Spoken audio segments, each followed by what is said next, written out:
Hello dear student. अब हम पढ़ने जा रहे हैं एक्सरसाइज 14.2 का क्वेश्चन नंबर 4। इसमें हमें दो चीज़ें ज्ञात करनी है। पहला है माध्य और दूसरा बहुलक। तो इसी क्वेश्चन को हम पहले क्या करते हैं, माध्य ज्ञात करेंगे। इसमें जो हम मेथड यूज करने जा रहे हैं वो होगा अपना पद विस्तरण विधि यानी स्टेप डेविएशन मेथड। तो सबसे पहले क्या करते हैं, उसके सूत्र के बारे में बात करते हैं। ये हम पहले भी सवाल कर चुके हैं, एक बार सूत्र पर नजर डालते हैं। सूत्र होता है x bar is equal to a plus sigma F U बटे सिग्मा एफ और गुणा में आता है h।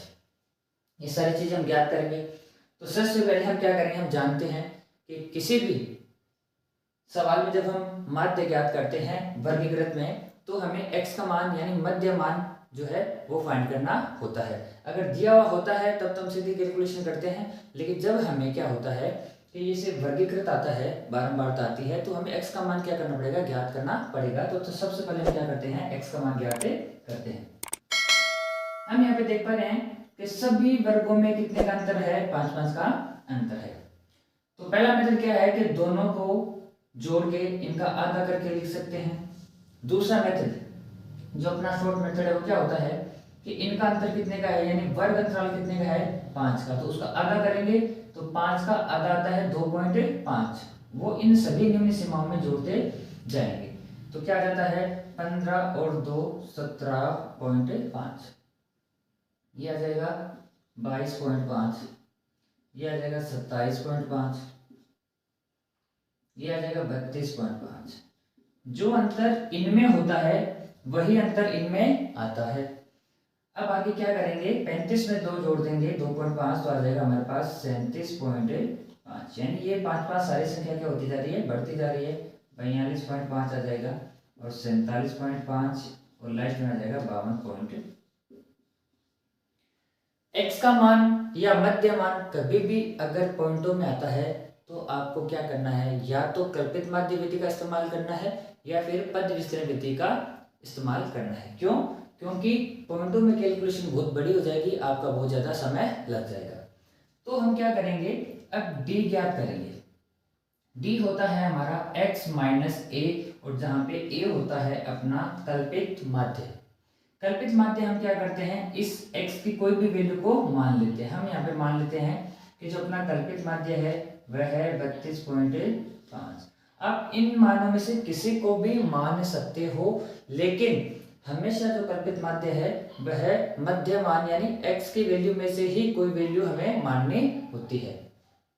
तो हमारे पास यहाँ पे x की वैल्यू आ गई है 32.5, तो d हमारा होता है x माइनस ए और a की वैल्यू है 32.5।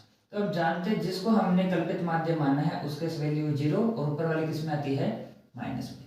ये हम इसलिए करते हैं, मैंने भी आपको बताया कि x का मान पॉइंटों में आता है तो हमें कल्पित माध्य या पद विस्तरण विधि इसलिए इस्तेमाल करनी होती है कि यहाँ पर यानी अगले वाले स्टेप में क्या होता है, पॉइंट के बाद वाली संख्या गायब हो जाती है।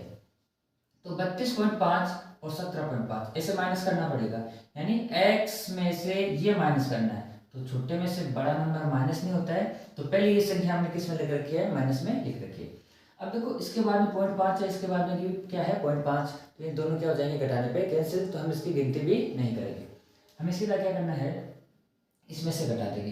तो 32 में से 17 घटाए तो कितना आ जाता है, हमारे पास 15 आ जाता है।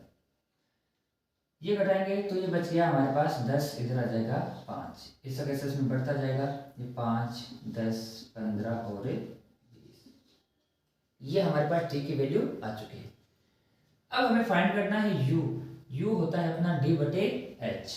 तो जो h होता है वो होता है वर्ग अंतराल, इनमें कितने का अंतर है, 5 का, तो ये हो जाएगा अपना d की वैल्यू। तो हम यहाँ पे क्या कर देंगे 5, यानी ये जितने भी d की वैल्यू आई है इनमें हमें 5 का भागे देना है। तो हम जानते हैं यहाँ पे 0 तो सामने भी 0, ऊपर वाले नंबर किस में आ जाएगा, माइनस में। 15 में 5 का भाग गया 3, यहाँ पे 2 आ जाएगा, यहाँ पे 1, फिर ये 1 2 3 और ये 4। क्यों आया, क्योंकि 5 में 5 का भाग गया एक बार, ऊपर संख्या माइनस में थी तो माइनस की संख्या में 5 का भाग देंगे तो ऊपर वाली माइनस में आ जाएगी, और यहाँ 0 में भाग दिया तो 0 आ जाएगा। ये फिक्स पैटर्न है, तो आप सीधा इसको लिख सकते हो। देखो कहाँ से हमने स्टार्ट किया, तो एकदम छोटी संख्याओं में आपके अपना सवाल क्या हो गया है, कन्वर्ट हो गया है। अब एफ यू निकालना है। एफ यू का मतलब होता है एफ को यू से मल्टीप्लाई करना है, यहाँ पे 0, ऊपर वाले किस में आ जाएंगे माइनस में। एफ होती है बारंबारता, फ्रीक्वेंसी, ये इसको मल्टीप्लाई करना है किससे, यू से। यहाँ पे भी आपको ध्यान रखना है मल्टीप्लाई करते वक्त क्या हो जाता है, कभी इससे मल्टीप्लाई हो जाता है, कभी इसकी जगह इसको मल्टीप्लाई कर देते हैं, इनको कर देते हैं, ठीक है। तो आपको हमेशा ध्यान रखना है तसल्ली से एक एक, अगर आपने एक भी इनमें से मल्टीप्लाई करके यहाँ पे लिख दिया तो पूरा का पूरा सवाल आपका क्या हो जाएगा, गलत हो जाएगा। अब हम मल्टीप्लाई करते हैं, 3 3 9, 8 दूनी 16, 9 एकम 9, ये आ जाएगा 0, और यहाँ पे अपना आ जाएगा 3 एकम 3, दोनों मान नीचे 0 में आ जाएंगे, और 4 दूनी 8। अब हमें ज्ञात करना है सिग्मा एफ यू। तो देखो ये होता है 8 और 3 11 प्लस का, और ये माइनस का कितना बन जाएगा, ये बन गया अपने पास 10 10 20 10 30, 30 और 4 हो गए 34, वो किसके आ जाएंगे, माइनस में। अब यहाँ पे हम जानते हैं कि बड़ी संख्या माइनस के तो उत्तर किस में आएगा, माइनस में, और 34 में से जब 11 माइनस किया तो हमारे पास आ जाएगा 23, यानी हमारे पास सिग्मा एफ यू की वैल्यू 23 आ चुकी है, सारी वैल्यू जा चुकी है। अब क्या करते हैं, सूत्र में हम वैल्यू पुट करते हैं। एक की वैल्यू है हमारे पास 32.5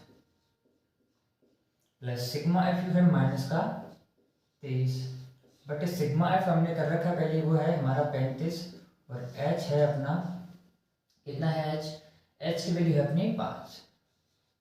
जब हम ब्रैकेट हटाएंगे ये तो प्लस और माइनस जो मल्टीप्लाई होके है वो बन जाता है अपना माइनस, तो इसीलिए 5 एकम 5 और 5 सते 35, ये दोनों किसके पारे से कट रहे हैं, 5 और 35 5 के पारे से कट रहे हैं, 5 एकम 5 और 5 सते 35, ये 23 1 से गुणा के ऊपर 23 बन जाएगा, और बट्टे में क्या आ जाएगा 7।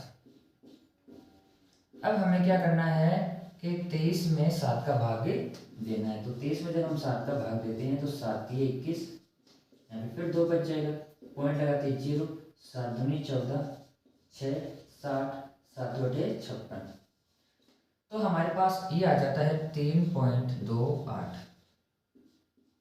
अब हमें क्या करना है कि 32.5 में से 3.28 माइनस करना है, यहाँ पे क्या लिख लेते हैं 0, इधर से हासिल के लिए तो 10 10 में से 8 गया 2, यहाँ पे बचे 4 4 में से 2 गया 2, यहाँ पे हासिल के लिए तो ये बन जाता है हमारे पास 12 में से 3 गया, कितना बच जाएगा, या फिर सीधे भी घटा सकते हो आप, 32 में से 3 चला गया तो ये आ जाएगा 29, तो हम लिख सकते हैं इसको 29.22, ये अपना क्या आ जाएगा, समांतर माध्य आ जाएगा।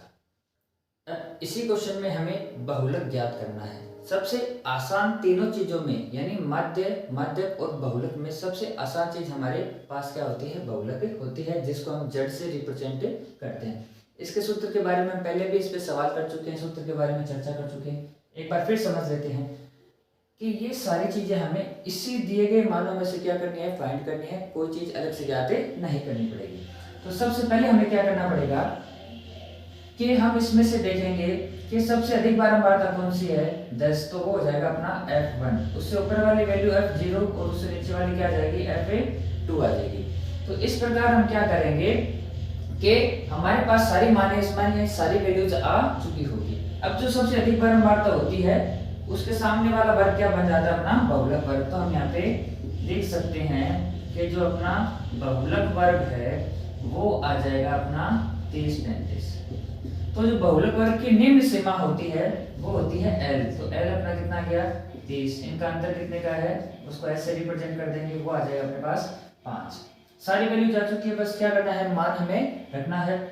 L की वैल्यू है 30 प्लस F1 कितना है 10, F0 कितना हो गया 9, बटे में 2 गुणा F1 यानी 10 माइनस F0 9 माइनस F2 कितना आया 3 गुणा H, H का मतलब आ गया 5, तो 30 10 में से 9 गया 1, नीचे आ गया 20 माइनस 9 और 3 कितना हो गया 12, ठीक है, और राजे के ऊपर गुणा में 5। अब हमें क्या करना है कि 5 एकम 5, 5 बटे कितना आ गया 8, तो जब 5 में हम 8 का भाग देंगे तो हमारे पास आ जाएगा 0.625 और इसमें जोड़ देंगे तो ये आ जाएगा हमारे पास 30.625, ये इसका क्या आ जाएगा बहुलक आ जाएगा। इस प्रकार आप आसानी से बहुलक को ज्ञात कर सकते हो।